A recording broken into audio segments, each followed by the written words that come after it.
And he goes, Shannon, I like that property. It's okay. He goes, but you know what? I want the whole thing.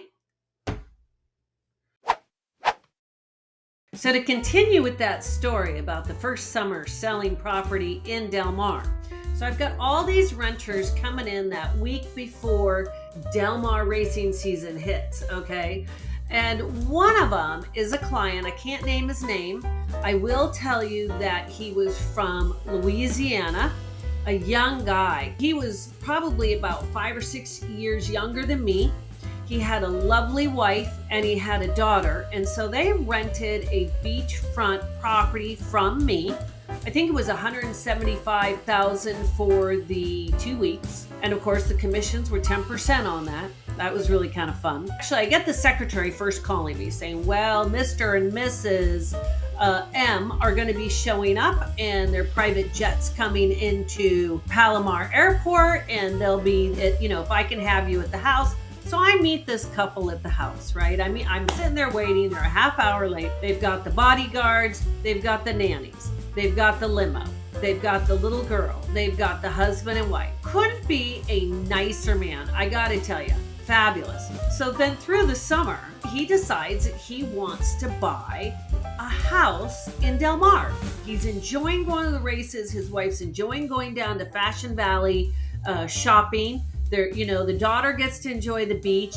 Everything's all good. And he gets to hang out at the races every day.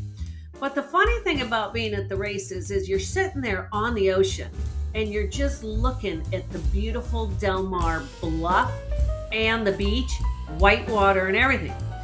He had his assistant call me and say, Mr. M would really like to start looking at beachfront homes to buy.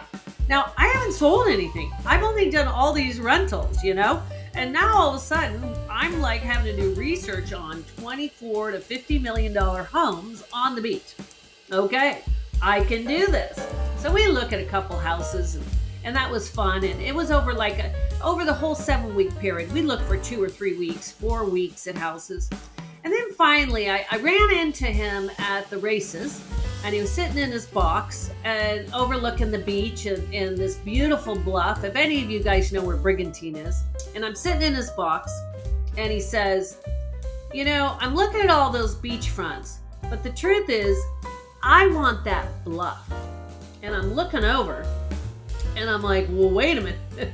So it's the whole bluff overlooking the beach. I don't know, maybe 150 million? No idea. So I go, well, I'll research it. So I find out that there's 3 separate properties on that bluff that all are kind of parallel to the ocean. So there's one that's in a private sale. I think it was $95 million. So we make an appointment to go see this house. Now it's really funny because Jeff and Jer had a radio station, and they kept doing this radio program when this property went on the market. Basically, it was a property with ruins on it of who would be looking at a $95 million property. So Jeff and Jer would have all these people hanging out in front of the driveway to videotape the people who would be going in and looking at the house. Now, people aren't looking every hour, okay? I mean, maybe one every 2 or 3 days. So my client, my buyer, Mr. M, has got the limousine. He figures it all out. His secretary tells me how we're going to do it. So we're going to get the limousine. So we go in, and sure enough, we meet the agent, Brian G. Love Brian. What a great guy. I mean, he knew who I was, okay? That my parents were, known in the area.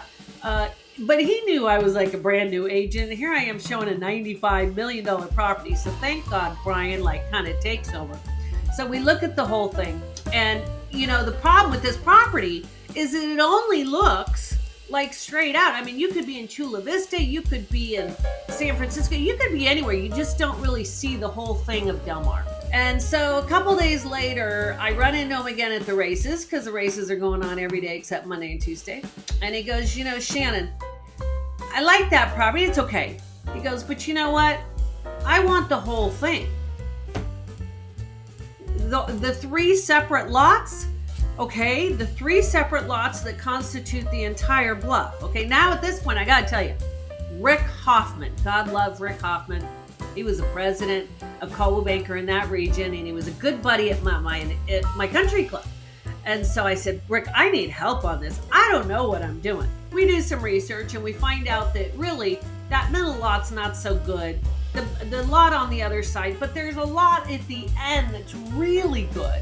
So I called somebody who I absolutely, the Berries, and I'm going to say the Berries' names. I called them. They know my parents. They know the situation. I said, listen, I got this guy, Mr. M, 48 years old, and he wants that bluff. To make a long story short, I mean, it was really a really interesting time in my life, because I got to tell you, I kind of think my hands were like shaking a little bit. Had a tour of the property, and then the Berries represented. I represented mine. So we have a luncheon. The owner and his realtor representatives and a few attorneys were there, and then I'm there, and so, and my client's secretary and so forth. So we're all just sitting in the back of the lunch while the owner and the buyer are just having a lovely lunch, talking about Rancho Santa Fe. And then they actually just do it. And all us realtors are sitting around on the outside just listening and taking notes. It was a really exciting thing. I can't divulge more than that, but it was really exciting. And that was actually in the first year. So I was very blessed to have some really interesting clients at different times that all revolved in the beginning about Del Mar Racetrack. So stay tuned and I'll tell you some more of my wild real estate stories.